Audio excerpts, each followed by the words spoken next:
All right, and welcome to new rule-based optimization. So Zeropark changed the way the interface looks, but not the way it works. And the principle behind this feature is still the same.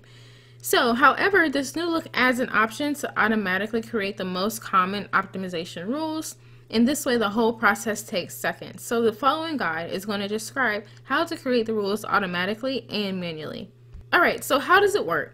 The rule-based optimization feature is constructed in a way that resembles the standard if-then logical statement, so they're easy to understand. The structure for a rule is as follows.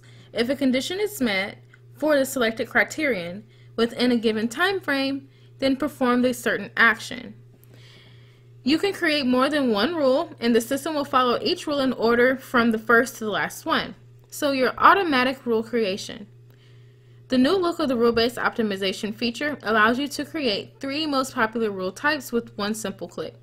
And in order to do so, you must perform the following steps. So I'm already going to be in the campaign details view, so that would be step 1. Step 2, we're going to scroll down to the optimization rules section, and we're going to click the optimization rule set. Alright, so now we're going to have to provide the ECPA that we're willing to pay. So we're just going to keep it at $1. We'll select check because we will confirm that. So now we're going to say, okay, we understand, and it looks like it does not like the dollar. The minimum is $2.50. Okay, so your minimum ECPA needs to be $2.50, so I'm going to put $3, and then I'm going to hit check. Alright, great. So now it's going to give us a set of 3 optimization rules. If you prefer to create optimization rules manually, you can do so by doing the following steps. So here we are again in the campaign details view, and then in the rule-based optimization section, we're going to select new rule. So now we have an area where we can create a new rule where we can set it up on the target, and we can determine the value or the metric for the spin that we would like to use.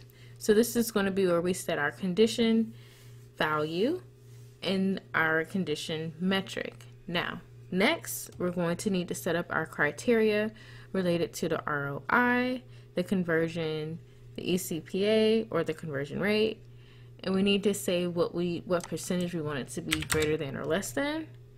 We also need to set a rule for the time frame, whether or not it's within the last hour, the last 24 hours, the last 7 days, or custom.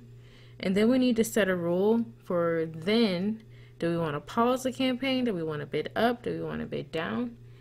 And you can modify it that way, and then you would just hit check to confirm your new rule that you have manually set up, and you are all set.